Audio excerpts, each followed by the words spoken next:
રાજકોટનું જે જસદણ અને વિંછિયા છે ત્યાંના જે કોળી સમાજના ઘનશ્યામ રાજપરા છે તેમની હત્યા કરવામાં આવી અને એમની સાથે 70 થી 80 લોકોને જે કોળી સમાજના જ લોકો છે તેમને જેલમાં બંધ કરી દેવામાં આવ્યા। પછી આખો મામલો બીચકાયો અને ખાસ કરીને ત્યાંના ધારાસભ્ય જે કુંવરજી બાવળિયા છે તેમનો પણ વિરોધ થઈ રહ્યો હતો। ક્યાંક પરિવારને એવું લાગી રહ્યું છે કે તેમને હજુ સુધી ન્યાય નથી મળ્યો અને એ જ દરમિયાન ગુજરાત બંધનું એલાન કરી દેવામાં આવ્યું છે। પણ હવે એ જોવાનું છે કે આ ગુજરાત બંધના એલાનને ત્યાંના ધારાસભ્ય કુંવરજી બાવળિયા કઈ રીતે જોઈ રહ્યા છે। કારણ કે જ્યારે અમે કુંવરજી બાવળિયા સાથે વાતચીત કરી ત્યારે કુંવરજી બાવળિયા એવું કહે છે કે હું પણ આ જે ગુજરાત બંધનું એલાન છે એમને જરા પણ સમર્થન નથી આપતો। જ્યારથી આ ઘટના બની છે, આ મામલો સામે આવ્યો છે ત્યારથી લઈને આજ દિન સુધી હું સતત આ મામલાને લઈને ચિંતિત છું અને હું ન્યાય અપાવવા માટે પૂરતા પ્રયત્ન કરી રહ્યો છું। પોલીસ સ્ટેશનમાં પણ ઘણી વખત ગયો છું, એસપીને પણ મળ્યો છું અને જે રીતે અત્યારે ગુજરાત બંધનું એલાન આપવામાં આવ્યું છે તે ગુજરાત બંધનું એલાન કોળી સમાજ નહીં પરંતુ પોલિટિકલી રીતે આપવામાં આવ્યું છે। હવે સૌથી પહેલા તો જ્યારે મેં કુંવરજી બાવળિયા સાથે વાતચીત કરી તે તમને સંભળાવીએ કે આખા મામલામાં હવે શું થવાનું છે। હા, બોલો બોલો કુંવરજીભાઈ, હવે કાલે કોળી સમાજે બંધનું એલાન આપ્યું છે, તમે એમને સમર્થન આપો છો કે નહીં? નહીં, હું તો મારા વિસ્તારના જસદણ વિસ્તારના ગામડાના પ્રવાસમાં છું એટલે મને કઈ બીજા કોઈ સમાચાર વગેરે કઈ જાણ કરી નથી। પણ કુંવરજીભાઈ, પણ વિંછિયામાં જે ઘટના બની છે, ઘનશ્યામ રાજપરાની હત્યા થઈ, એમને લઈને મેડમ હું એના બધા જ સતત સંપર્કમાં બધા લોકોનામાં છું। હા, જ્યારે બનાવ બન્યો બીજા દિવસથી હું સંપર્કમાં હતો। તમારા ન્યૂઝમાં જે ઘણું બધું આવે છે ને એમાં 5 થી 40% બાકીનું વધારાનું આવે છે, જે કઈ ખબર ન હોય એવા લોકો તમારી પાસે કદાચ વાત મૂકતા હશે।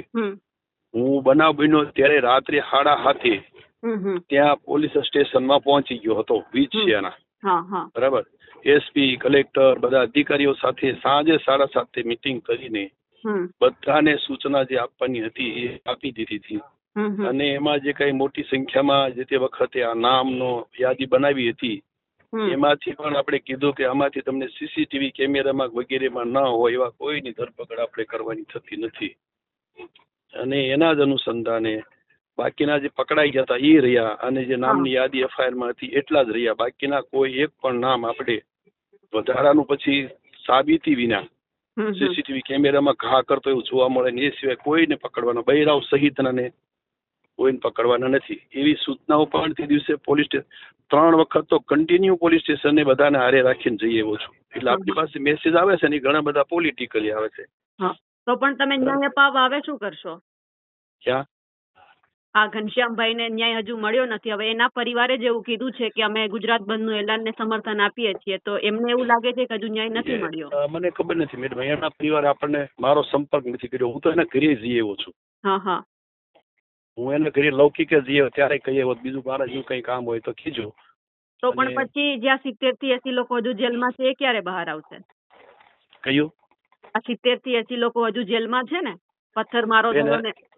હા, એના માટે પણ હું પોતે જાતે ક્યાંક કોણ અંદર લેવાના છે, સીસીટીવી કેમેરામાં છે કે નહીં, આ બધા વકીલો, કોઈ વહીવટી તંત્ર બધાના સતત સંપર્કમાં છું અને કઈ રીતે પગલા લેવડાવવા એ પણ બધું જ, અને કોને કઈ રીતે ખોટી રીતે કે સીસીટીવી કેમેરામાં છે નથી, હા ના, એ બધું જ મેં ફૂટેજ સહિતનું એકઠું કરી રહ્યા છે, કહેવાય ગયું છે। એટલે એ બાબતે મેં સતત હું શાયદથી જે કઈ આ વિસ્તારના ધારાસભ્ય કરવાનું થતું હોય એમાં કશું જ બાકી ન રહે એ રીતે આપણે કરીએ છીએ। તો પણ કુંવરજીભાઈ, તમે આટલું બધું કરો છો તો પણ ગુજરાત બંધનું એલાન કેમ અપાયું? હવે ક્યાંક તો ખૂટ રહેતી હશે ને? પોલિટિકલી 1-2 લોકો આપતા હોય તેમ બધા કોળી સમાજના લોકો એવું બધું કોઈ થોડા માની લે કે આખું ગુજરાત બંધનું એલાન, બરાબર?